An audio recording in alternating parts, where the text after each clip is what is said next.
Richard Dawkins delves into the human fascination with religion and the afterlife, questioning the vast energy invested in unverifiable beliefs. The host probes deeper into why these beliefs hold such sway over people. It almost seems like if you were something completely alien to our civilization, you'd wonder at our tendency to believe in things without proof. We devote so much energy into it. The conversation intensifies as Dawkins highlights the extreme lengths to which people go in their religious practices, often overcoming biological instincts for survival. You're right. People put an enormous amount of energy and cost into religion, even engaging in extreme practices that are surprising from a biological perspective. Here, the guest and host explore whether religion acts as a buffer against the existential dread of mortality. Do you think it's a counter to the existential angst of being aware of our own mortality? Yes, I suppose it provides a purpose and meaning. Some find comfort in the idea that death isn't the end.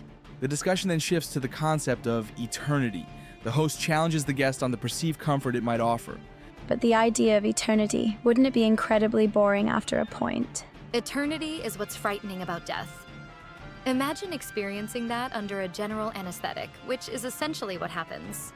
As the conversation concludes, Dawkins paints a picture of eternity not as a source of solace, but as an intimidating concept, further illustrating humanity's complex relationship with beliefs and mortality. The conversation today dives into the intriguing interplay of consciousness and the unexpected role psychedelics might play in understanding the human experience. Richard Dawkins, known for his scientific skepticism, considers the transformative potential these substances might hold. I've been offered to be accompanied on a trip by a very nice woman friend. I've never so far dared take her up on it. Why not? You'd think that'd attract someone like you to dip your toes in. I asked advice from my cousin, an expert, and he advised against it, cautioning about the horrors of a bad trip. The discussion then moves to historical interpretations of religious experiences, possibly influenced by psychedelics. Dawkins notes how ancient societies without scientific understanding might have linked such experiences to divine realms. You find a mushroom, have an unbelievable experience, and think you've transcended into another realm. Yes. Well, what consciousness is clearly connects to the brain, and brains decay. I doubt there's hope beyond that. Shifting towards religion, Dawkins reflects on past confrontations with those who hold strong religious beliefs, highlighting the enduring clash between skepticism and faith. Ted Haggard, maybe, was the fiercest opposition. He once tried to run us over in the car park. Have you ever debated someone with good points? Not really good points. But I've had amicable debates with archbishops who understand my arguments but still don't agree. Dawkins is particularly surprised by intelligent religious figures who maintain their belief in miracles, a testament to the complexity of faith and understanding. Rowan Williams understood my points but believed in all the miracles, which was surprising. Yeah, smart people believing deeply. That's the puzzle. This discussion highlights the journey toward enlightenment, a balance of skepticism and wonder, illustrating that the unknown can coexist with the rational without undermining either. The guest delves into the intricacies of religious diversity, emphasizing the harmony achieved when doubt and belief coexist. When you first hear that probably put the first seeds of doubt in my head. What do you mean there's another one? The host shares a childhood moment of realizing the variety of religions. I think that's a very powerful way of getting to children is to just simply tell them that. Yes, telling them nothing but facts. You're just telling them, there are lots of different religions. That would be a very good educational exercise.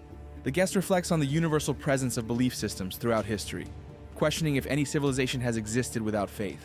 Has there ever been a civilization that existed without a belief in a higher power? And river gods and thunder gods and moon gods and sun gods and fire gods and things? Yes. The discussion shifts towards a potential future where humanity could transcend irrational beliefs. Even in America, the number of people who now subscribe to a religion is dropping dramatically. And the number who say they have no religion is now about 25%. That's a great deal. Despite these trends, the guest highlights the political invisibility of non-believers compared to religious groups. Hasn't got his act together, or is only just now beginning to get his act together? Well, politically, I think people are terrified of the concept because it's such a long branch to go out on. The conversation critiques societal biases, especially the misconception that morality is tied to belief in a higher power. Anyone will do as long as there is one. But if you don't believe in a higher power, you must be immoral.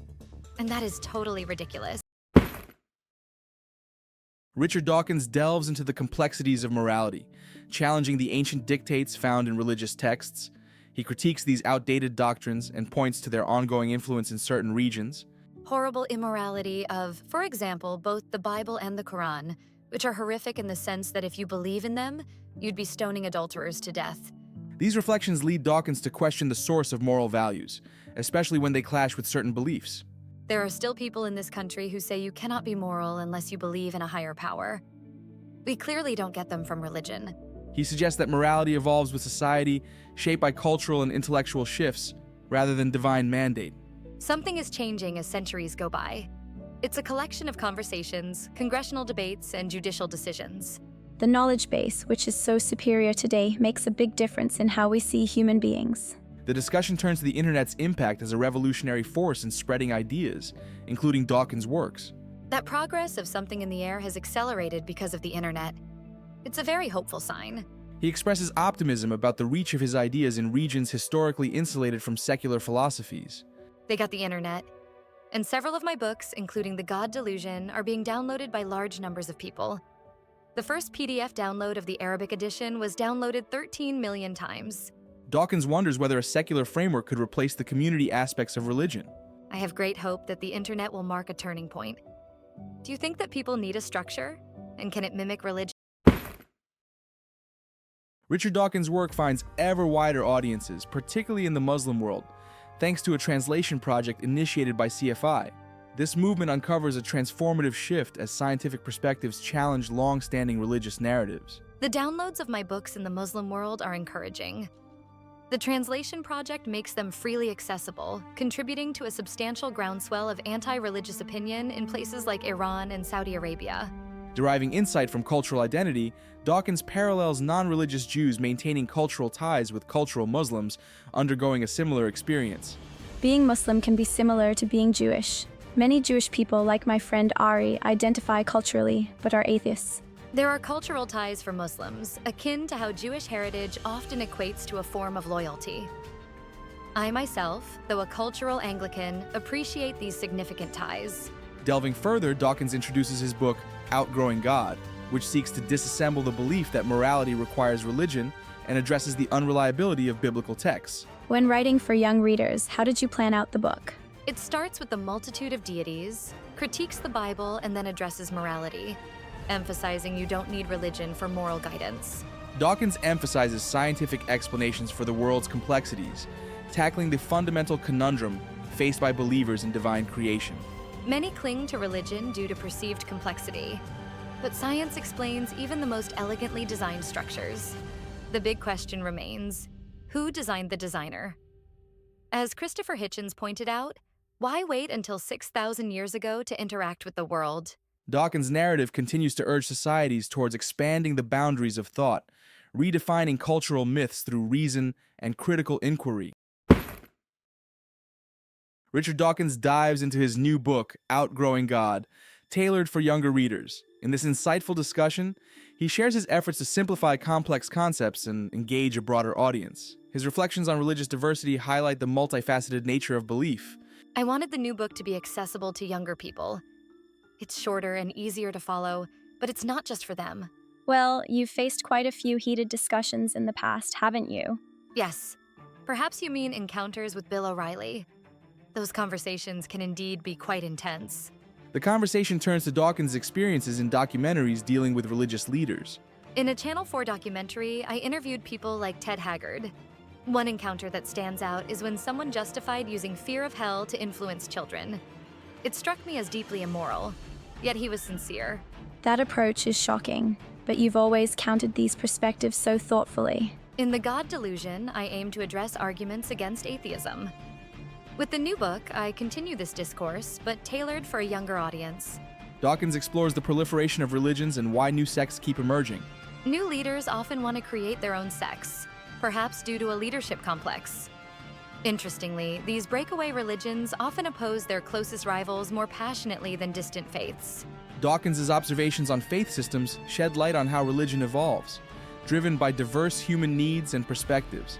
His work, at times perceived as aggressive, fundamentally seeks clarity through thoughtful engagement with entrenched beliefs. Richard Dawkins delves into the persistence and allure of modern religions with suspicious origins.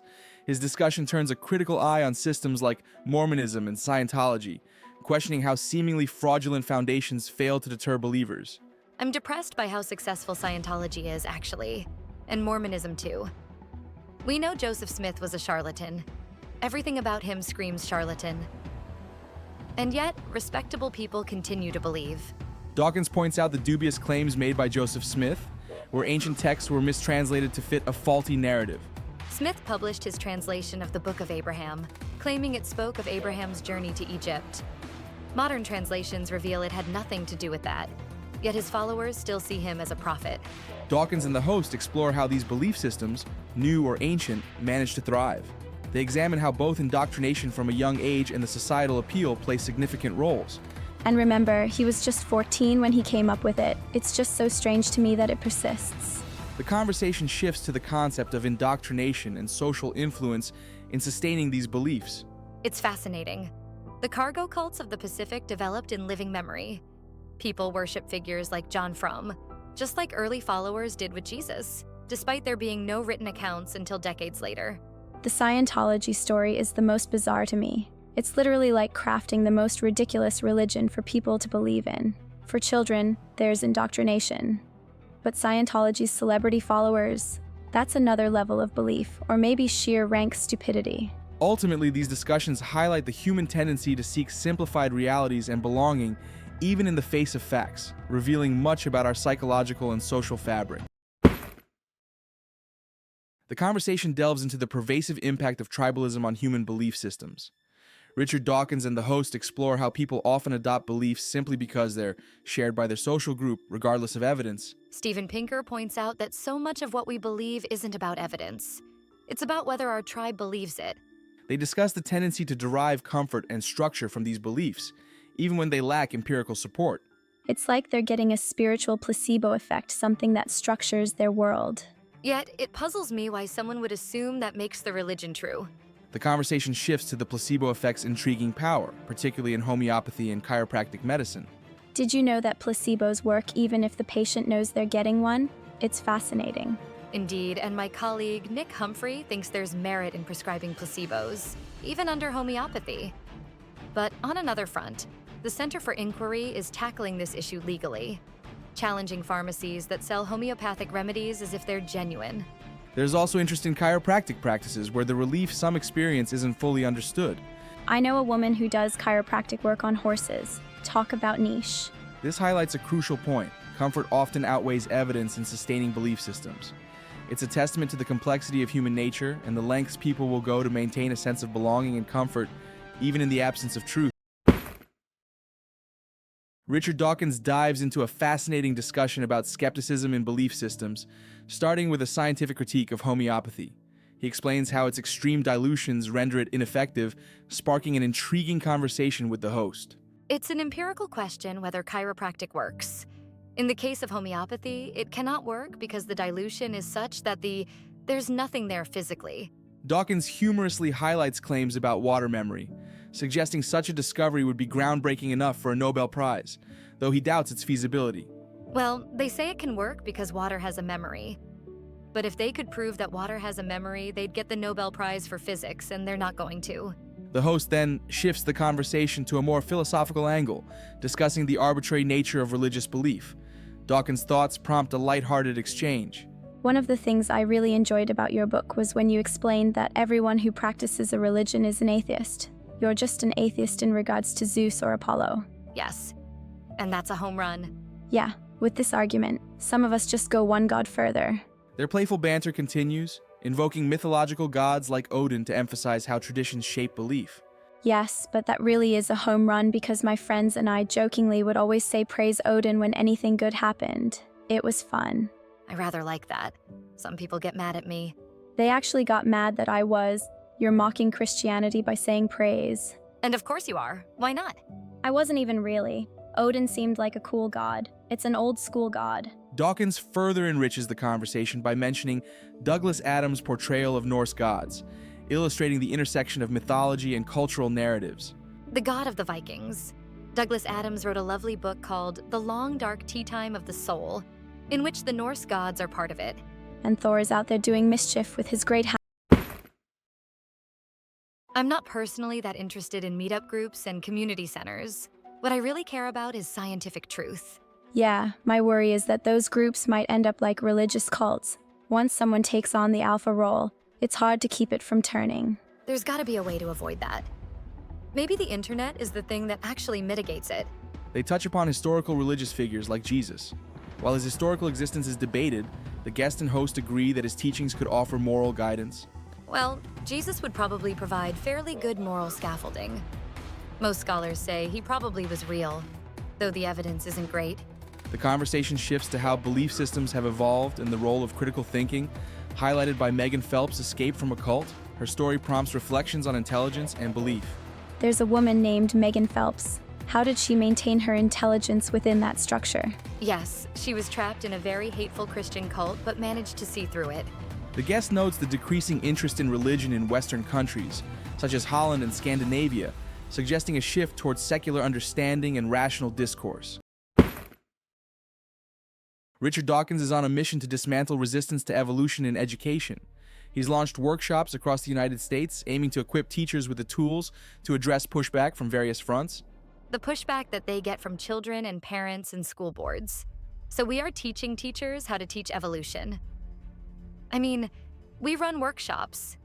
We've now run one in every state of the Union.